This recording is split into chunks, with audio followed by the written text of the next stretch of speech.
Wycieczka Świąteczny Jarmark we Wrocławiu to ostatnia z tegorocznych wycieczek pracowników AGH. Pierwszym odwiedzonym miejscem były Kąty Wrocławskie. Po krótkim spacerze dotarliśmy do rynku. Znajduje się tam budynek dawnego kościoła ewangelickiego, wniesionego w latach 1833-36. Po remoncie w roku 2019 znalazła tu lokalizację Regionalna Izba Pamięci. Zwiedzający mają okazję zaznajomić się z historią miasta. Możemy tam m.in. zobaczyć dawną aptekę, kasę biletową PKP oraz pierwszy w tym mieście zakład fotograficzny. Inne eksponaty to m.in. magiel z dawnego majątku, mechanizm zegarowy z początku XX wieku, czy też narzędzia rolnicze.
Świątynia w Sośnicy to cenny gotycki zabytek wznoszony etapami od XIII wieku.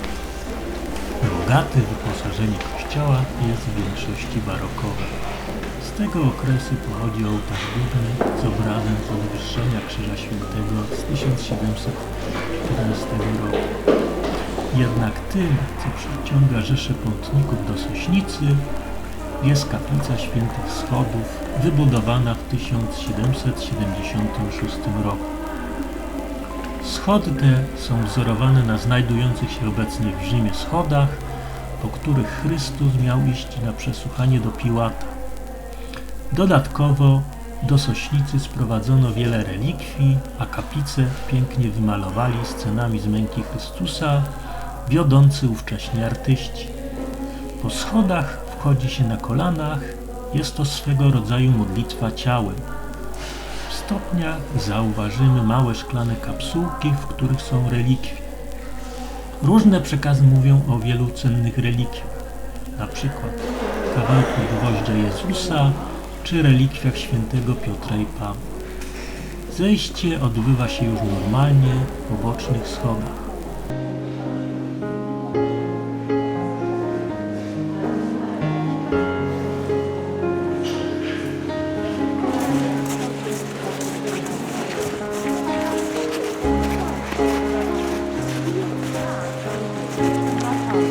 Katedra świętego Stanisława Biskupa i Męczennika i świętego Wacława Męczennika w Świdnicy jest najważniejszym zabytkiem tego miasta. Ten gotycki kościół jest jednym z największych kościołów Dolnego Śląska. Wieża o wysokości ponad 101 metrów jest obecnie najwyższą na terenie całego Śląska i szóstą co do wielkości w Polsce. We wnętrzu uderza przede wszystkim ogrom budowli. Sama nawa główna ma 71 metrów długości, 10 metrów szerokości i 25 metrów wysokości. Łączna szerokość trzech naw wynosi 27 metrów. Do naw bocznych dobudowano w różnym okresie 6 kaplic. Większość rzeźb i ołtarzy wykonał Johann Rieder. Ołtarz główny jest jego najwybitniejszym dziełem. Scena główna, przedstawiająca Matkę Bożą z Dzieciątkiem w otoczeniu świętych, umiejscowiona jest pod baldachimem wspartym na 7 kolumnach.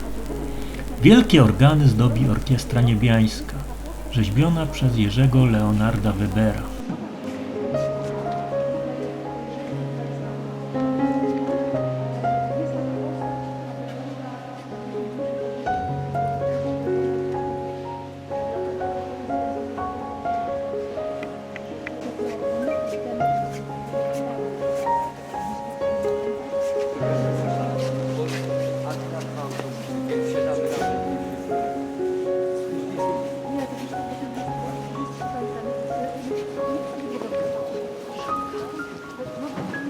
Proszę Państwa, siadamy jak najbliżej.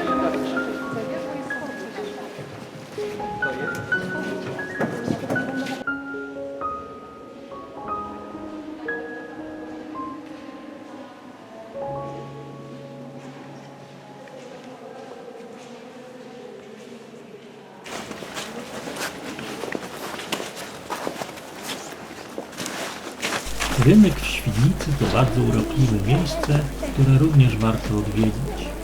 Odremontowane, kolorowe kamienice z gotyckimi reliktami, piękne fontanny, m.in. studnia z Neptunem z 1732 roku oraz efektowne oświetlenie nagradzane w konkursach sprawiają niemałe wrażenie.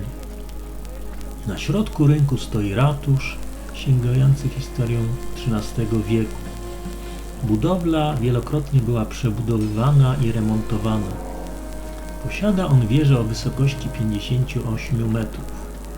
Najwyższym punktem dostępnym dla zwiedzających jest zewnętrzny taras widokowy położony na wysokości 38 metrów.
Kościół Pokoju imienia Trójcy Świętej Świdnicy to największa drewniana barokowa świątynia w Europie. Należy on do świdnickiej parafii Kościoła Ewangelicko-Augsburskiego w Polsce. Obiekt od roku 2001 jest wpisany na listę Światowego Dziedzictwa UNESCO. Został on wzniesiony w systemie szachulcowym jako budowla centralna oparta na drewnianym szkielecie wypełnionym masą z gliny i słomy. Do wyjątkowo cennych elementów wyposażenia kościoła należą ołtarz oraz ambona. We wnętrzu znajdują się również zabytkowe organy o 62 głosach z barokowym prospektem z lat 1666-1669. Empory na całej długości pokryte są 78 tekstami wersetów biblijnych i 47 scenami alegorycznymi. Obrazy malowane na deskach ilustrują sens znajdujących się obok cytatów biblijnych. Balustrady empor są bogato zdobione rzeźbami i malowidłami. Stropy kościoła są ozdobione malowidłami z lat 1694-1696. Drugi dzień wycieczki poświęcony był zwiedzaniu Wrocławia. Rozpoczęliśmy na Ostrowie Tumskim, czyli najstarszej zabytkowej części miasta. Ostrów jest to popularne miejsce wśród zakochanych spacerowiczów oraz turystów. Najstarszymi budowlami na Ostrowie Tumskim są późnoromański kościół pod wezwaniem świętego Idziego z początków XIII wieku oraz kościół pod wezwaniem świętego Marcina, pozostałość książęcego zamku Piastów Śląskich z przełomu XII i XIII wieku. Znajdują się tam również m.in. XIII-wieczna kolegiata Świętego Krzyża i kościół Świętego Bartłomieja. Ponadto pomnik Świętego Jana Nepomucena, czyli pozostałość czeskiego panowania na Śląsku, oraz most tumski. Przez lata nazywany był mostem zakochanych, bo pary zostawiały na nim kłódki z imionami jako symbol trwałości uczucia, a kluczyki do nich wrzucały do Odry. Po remoncie mostu zabroniono przyczepiać kłódki do jego barier. Zakochani zostawiają kłódki na barierach wzdłuż bulwaru Łostowica.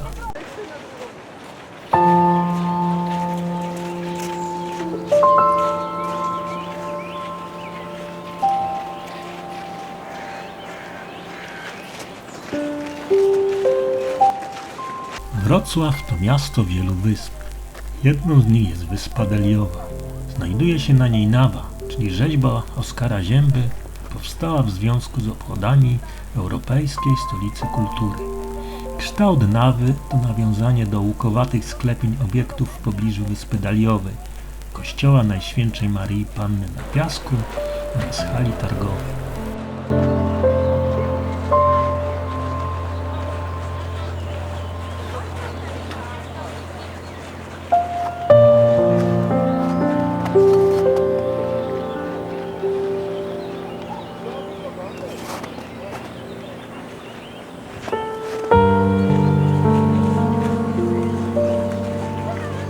Niedaleko wspomnianej wyspy znajduje się Uniwersytet Wrocławski. Przed gmachem Instytutu Filologii Polskiej jest zlokalizowany krasnal przedstawiający jednego z najbardziej znanych wrocławian, profesora Jana Miotka.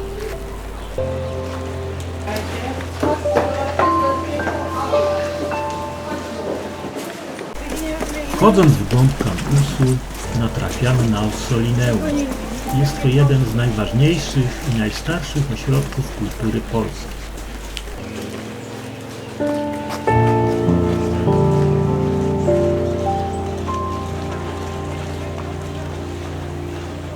Tego, że tutaj znajdują się rękopisy.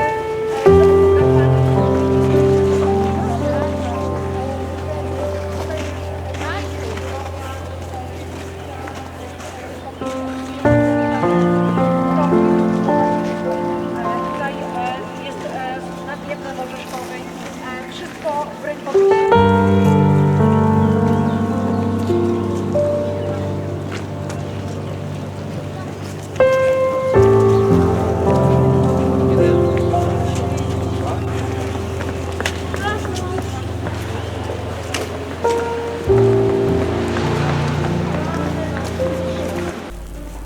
Niedaleko gmachu Ossolineum znajduje się Muzeum Uniwersytetu Wrocławskiego.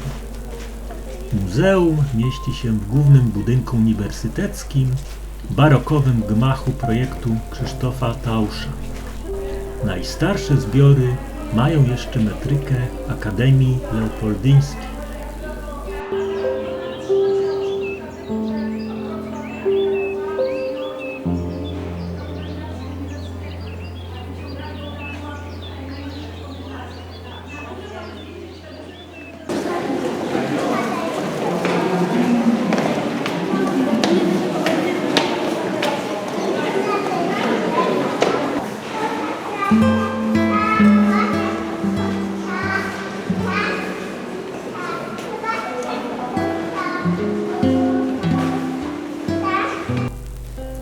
Aula Leopoldyńska to największa i najbardziej reprezentacyjna sala gmachu głównego. To jedyne w Polsce tak dobrze zachowane świeckie wnętrze barokowe z pełnym wystrojem, na który składa się iluzjonistyczne malarstwo ścienne Krzysztofa Handkego z Ołomujca oraz dekoracja i wyposażenie rzeźbiarskie autorstwa Franciszka Mangolta z Moraw oraz włoskiego mistrza Ignatiusa Prowizora.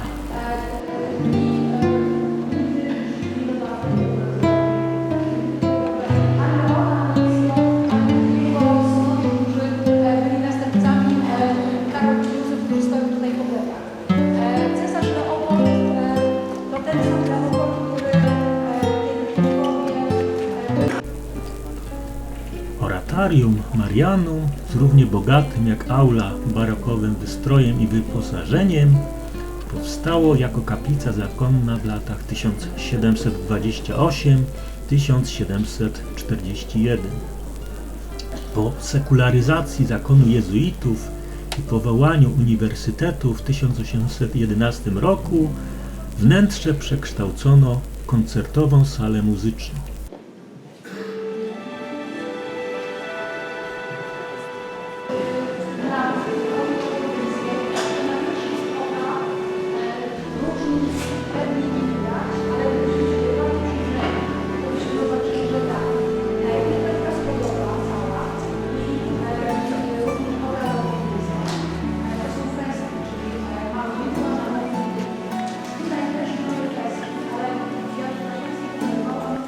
Bazylika Świętej Elżbiety to gotycki kościół z wieżą o wysokości 91 metrów przy północno-zachodnim narożniku wrocławskiego rynku. Jeden z dwóch dawnych kościołów parafialnych w mieście. Świątynia została wybudowana na początku XIV wieku. Na początku XVI wieku kościół został przejęty przez ewangelików. W ręce katolików wrócił w 1946 roku, kiedy ustanowiono go kościołem garnizonowym dla Wrocławia. Dzisiaj ma status bazyliki mniejszej, jest miejscem wielu wydarzeń rocznicowych, uroczystości, koncertów i spotkań.